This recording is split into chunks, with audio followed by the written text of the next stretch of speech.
Salut tout le monde, salut les monégasques, bienvenue pour un nouveau débrief. Alors aujourd'hui on va parler Coupe d'Europe, on va parler Champions League et ça continue, c'est la 3e journée. Et comme vous le savez tous, Monaco est dans une période un peu compliquée parce que changement d'entraîneur, résultats catastrophiques ici et là, un fond de jeu inexistant, Adi Hütter a sauté et Pocognoli est arrivé.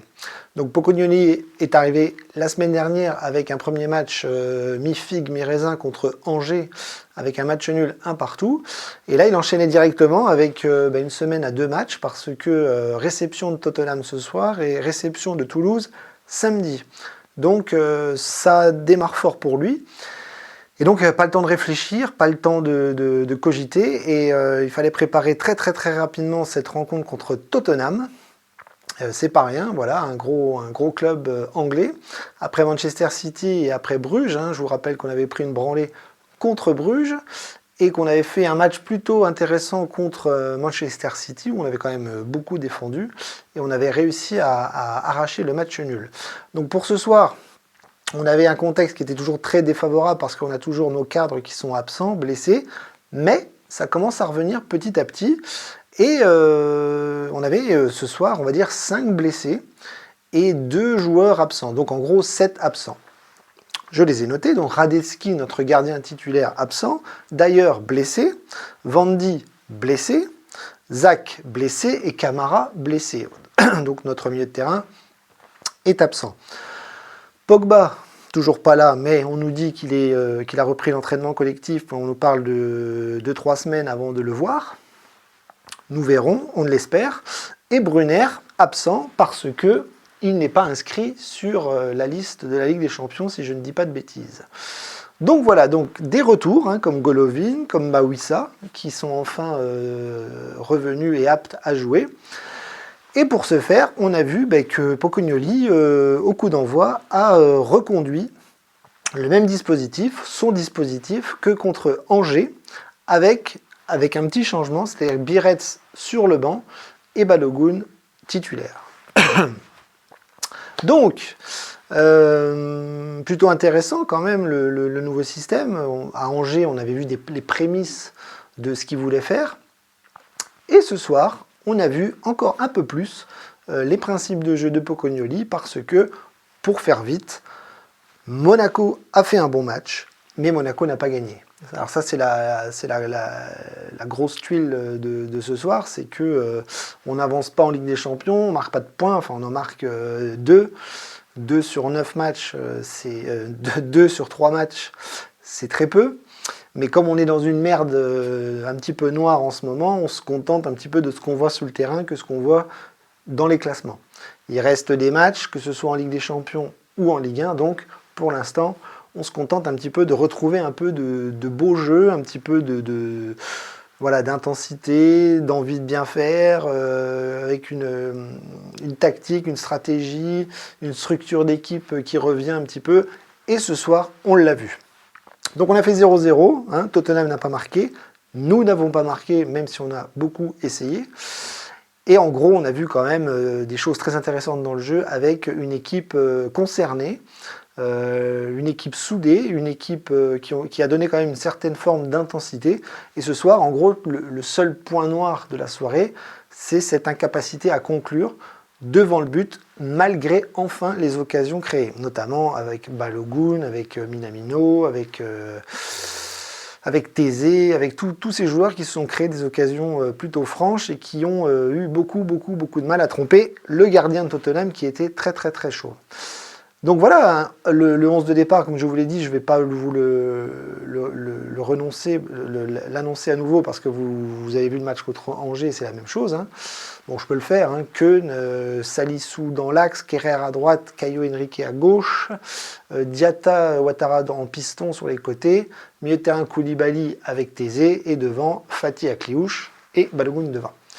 Donc cette première mi-temps a été plutôt intéressante, on s'est créé pas mal d'occasions, avec des jolies combinaisons, un jeu vers l'avant intéressant, mais plutôt contrairement à 18 heures, où on avait tendance à se projeter vraiment beaucoup vers l'avant, là on a vu quand même des phases de construction plus intéressantes en partant de la défense au milieu de terrain vers l'attaque avec des combinaisons, des jeux en 1-2 touches de balle, des petits ballons en cloche comme ça sur l'avant-centre, en essayant d'aller chercher la profondeur avec Balogun. Il est là pour ça. Et ça a fonctionné parce que Tottenham a eu beaucoup de mal à défendre sur certaines phases de jeu et Monaco s'est vraiment créé des belles occasions, des belles combinaisons, j'ai envie de dire, des facultés à vraiment se sublimer voilà, dans la construction, dans le jeu de passe et dans cette faculté à essayer d'aller faire mal aux défenseurs et à rentrer dans la surface de réparation pour se créer des occasions, à l'image de Balogun qui se crée 1-2 occasions franches et qui malheureusement tire sur le gardien et qui va aller en chercher une paire sur son deuxième poteau avec vraiment de très beaux arrêts. Donc c'était pas non plus parfait sur ce plan-là, même si on a été maladroit dans la conclusion, mais Monaco on s'est pris quand même quelques contre-attaques anglaises qui ont été plus ou moins dangereuses. Mais globalement, si on regarde le match de Köln, il n'a pas de gros arrêts à faire, on va y revenir. C'est plus des ballons aériens qu'il va chercher et tout ça. Donc je trouve que globalement, on a eu quand même une cohésion d'équipe avec un bloc compact, global, qui a quand même plutôt bien fonctionné. On avait quand même 3 lignes bien distinctes, avec cette défense à 3, ce milieu de terrain et les pistons qui font tout le travail et qui vont vraiment déclencher les offensives, avec Akliouche et Fati qui, eux, sont vraiment libres de créer ce qu'ils veulent et d'aller faire mal aux défenseurs pour essayer au final de trouver Balogun. Donc vous voyez toute une structure d'équipe qui était plutôt cohérente, plutôt bien vue et plutôt assez différente de ce que Hutter pouvait proposer, notamment sur sa fin de cycle. Donc première mi-temps, on ne marque pas de but, on mérite de marquer des occasions à conclure. On mérite vraiment de marquer, mais on n'y arrive pas. En deuxième mi-temps, on se dit, bon, si physiquement on commence à pêcher, Monaco va peut-être reculer et se faire un petit peu ouvrir parce que Tottenham a quand même beaucoup de qualité, notamment sur le plan physique.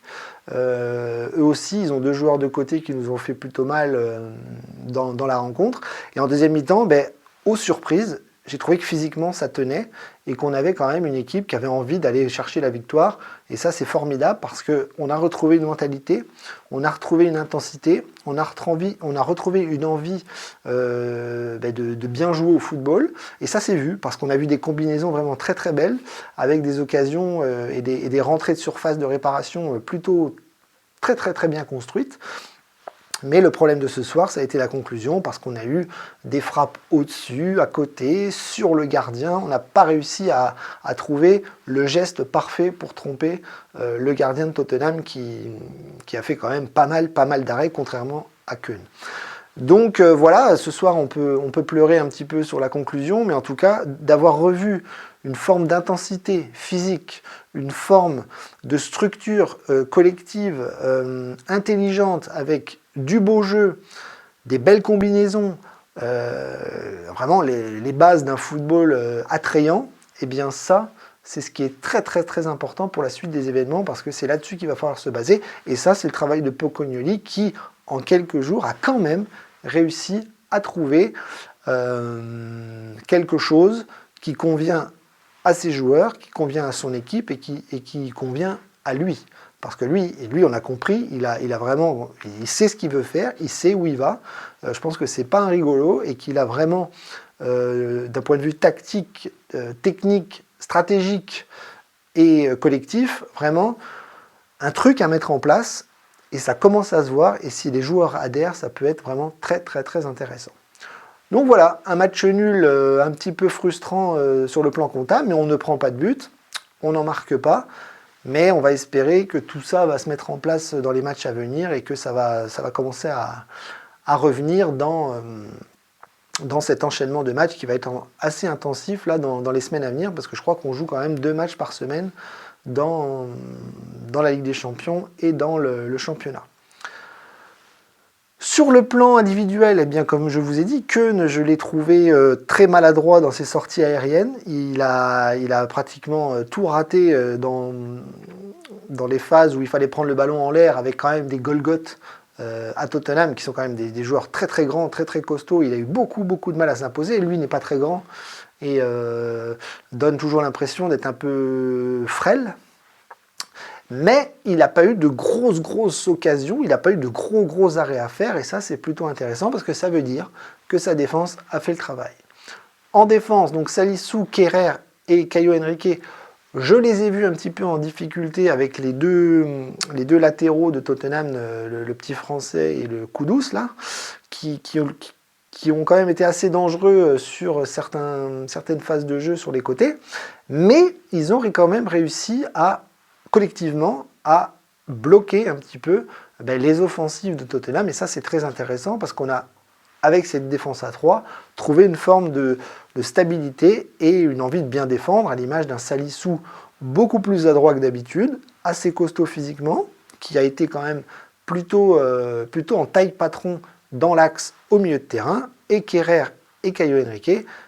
Surtout Caio Henrique qui rame un peu parce que c'est pas son poste de prédilection, et on va voir qu'en deuxième mi-temps, quand il est redevenu piston gauche, était beaucoup plus intéressant, notamment sur le plan technique et dans les combinaisons avec ses copains. Mais il a fait le travail. Kerrer aussi. Kerrer qui se fait prendre quand même parfois dans certains duels de façon un petit peu gênante, mais globalement les trois ont fait le travail. Sur les côtés, sur les pistons, eh bien Diatta et Ouattara ont fait le travail aussi, même si on le répète, c'est pas eux qui doivent être là en ce moment. Ouattara dépanne, Diatta dépanne, et ils le font plutôt bien. Ouattara est très en difficulté techniquement sur pas mal de choses, mais ce soir il a quand même fait des bonnes choses, c'est-à-dire offensivement ou défensivement, il a quand même été très intéressant. Il a essayé de combiné avec les copains, et il s'est vraiment fondu dans le collectif pour pouvoir apporter un gros travail sur son côté gauche. Un peu comme Diatta, qui lui aussi est un peu maladroit par-ci par-là, mais lui il a une grosse combativité, il lâche rien, et il nous fait du bien dans cette période où on a besoin d'un remplaçant, à Vanderson notamment, ou à Thésée, qui lui aussi en deuxième mi-temps est repassé à droite. D'ailleurs on espère que Diatta n'est pas blessé, parce qu'il est sorti, il était à terre, il se tenait la jambe, mais au moment du changement, il a gueulé parce que visiblement, il pouvait re-rentrer. Donc peut-être qu'il n'a rien, et on l'espère parce qu'on ne veut plus de blessés supplémentaires à l'infirmerie. Au milieu de terrain, Koulibaly, Thésée, encore une fois, je trouve qu'il y en a un qui prend le pas sur l'autre en ce moment, c'est Koulibaly. Lui, ce petit jeune, est très intéressant. À force d'enchaîner les matchs, je trouve qu'il commence à avoir un certain coffre et une certaine prestance au milieu de terrain avec son pied gauche. Moi, je trouve que physiquement, techniquement, il me fait penser un petit peu à l'époque à Matuidi dans la gestuelle. Et je trouve que c'est, franchement, pour ce qui dépanne, parce que c'est pas à lui d'être là en ce moment en tant que titulaire, je trouve que c'est pas trop mal. C'est pas trop mal ce qu'on voit, et on peut que le remercier. Thésée aussi, il dépanne aussi, c'est intéressant, mais on a vu que finalement, quand il est repassé côté droit, il était un petit peu plus à l'aise. Parce qu'on le rappelle, Thésée n'a rien à foutre au milieu de terrain en ce moment, puisque Zakaria et Camara devraient être là. Mais bon, il dépanne, on ne peut pas trop leur en vouloir, parce que ils sont dans une forme de bricolage, et ça, c'est pas facile à gérer. Sur le plan offensif, eh bien, Akliouche et Fati, un petit peu comme contre Angers, j'ai trouvé Akliouche un peu mou en début de match, un peu lent, alors qu'en Ligue des Champions, il faut tout donner. Et bizarrement, avec ses frappes un peu molles, ses tirs un peu mal calibrés, j'ai trouvé qu'il est monté en puissance, et en deuxième mi-temps, il a été vraiment beaucoup plus intéressant. Et là, il a commencé à virevolter un petit peu à la Zidane, avec des passements de jambes, des dribbles, des changements de rythme, des combinaisons avec ses coéquipiers dans les petits espaces. Ça a été beaucoup mieux. Et Fati, qui lui a du ballon, est très fort techniquement, mais qui a du mal à trouver ses repères peut-être dans ce nouveau système, mais je pense que ça va venir, parce que on ne peut pas lui en demander trop non plus, parce qu'il revient, il redevient titulaire, il va lui falloir du rythme, il va falloir qu'il commence à connaître bien ses coéquipiers, et surtout ce que lui demande le nouvel entraîneur. Donc Fati un petit peu en dessous, Akliouche qui est monté en puissance, et Balogun qui lui, pour moi, est vraiment l'avant-centre titulaire. Regarde, alors, certains vont lui cracher dessus parce qu'il a raté ses face-à-face, c'est vrai, il joue mal le coup, mais il se dépouille pour aller chercher le ballon, et de se créer des occasions franches comme ça, c'est absolument formidable.